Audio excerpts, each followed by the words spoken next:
আসসালামু আলাইকুম, Ratna family blog. কেমন আছো তোমরা? আজকে আমি ঘন করে ডাল রান্না করলাম।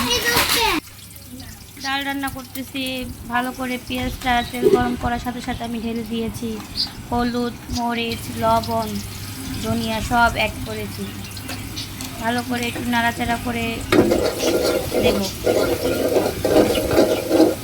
ডালটা খেতে কিন্তু ভালোই লাগে, আমার হাজব্যান্ড কিন্তু অনেক পছন্দ করে এই ঘন করে ডাল রান্না করি। আর সাথে যদি যে ডিম ভাজা, তাহলে তার কোনো কথাই নেই।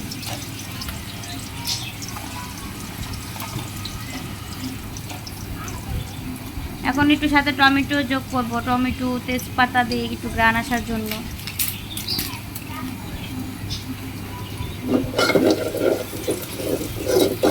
এই ডালটা নাকি অনেক ফেভারিট,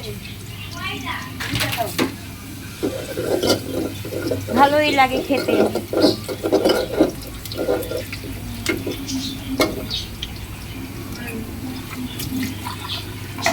কার কার ভালো লাগে ডালটা খেতে? তোমাদের কি পছন্দ? তোমরা কি খেতে ভালোবাসো?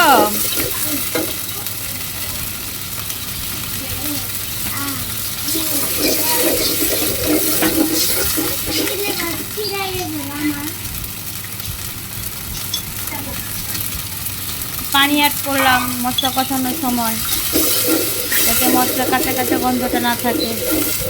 তারপরে ডালগুলো ধুয়ে রেখেছি, ডালগুলো ছেড়ে দেব।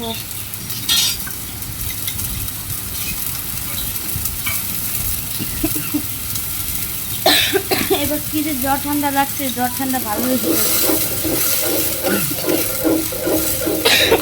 কাশি, হায়রে কাশি।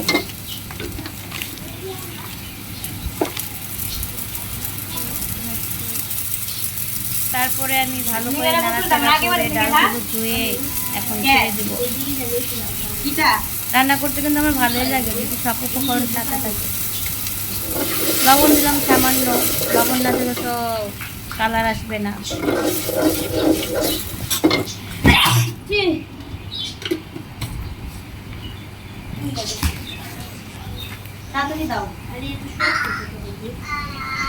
আমার ছেলে আমার সাথে খেলা করতেছে, ও লাগিয়ে দিছে।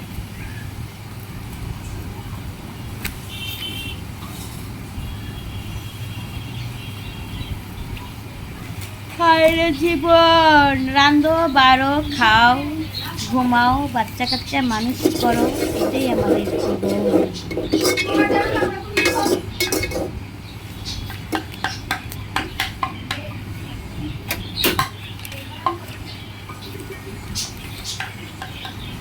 তো আমি একটু টমেটোগুলো দিয়ে দিলাম, সাথে টমেটো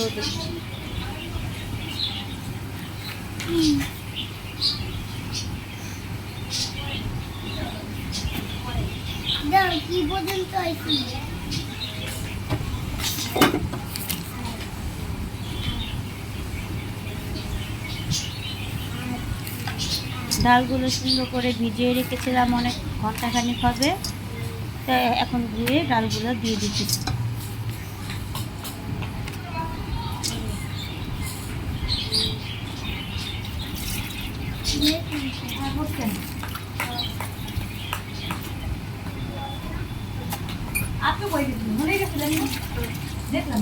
ছেলেটা বিরক্ত করতেছে।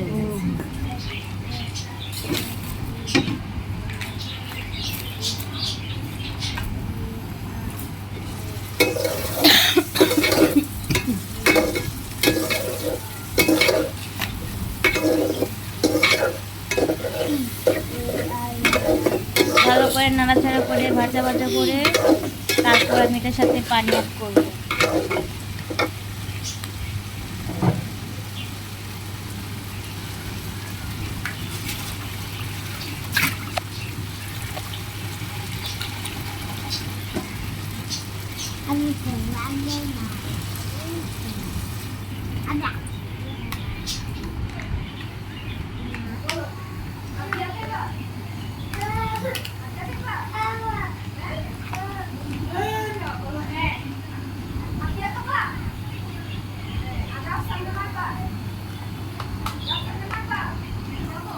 তো ডালটা বলক আসা আগ পর্যন্ত আমি অপেক্ষায় ছিলাম।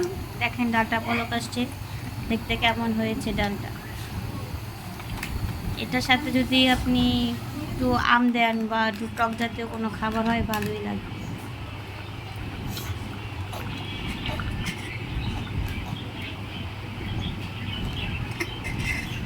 কেমন হয়েছে দেখেন তো। আজকের মতো এখানেই শেষ। Bye bye.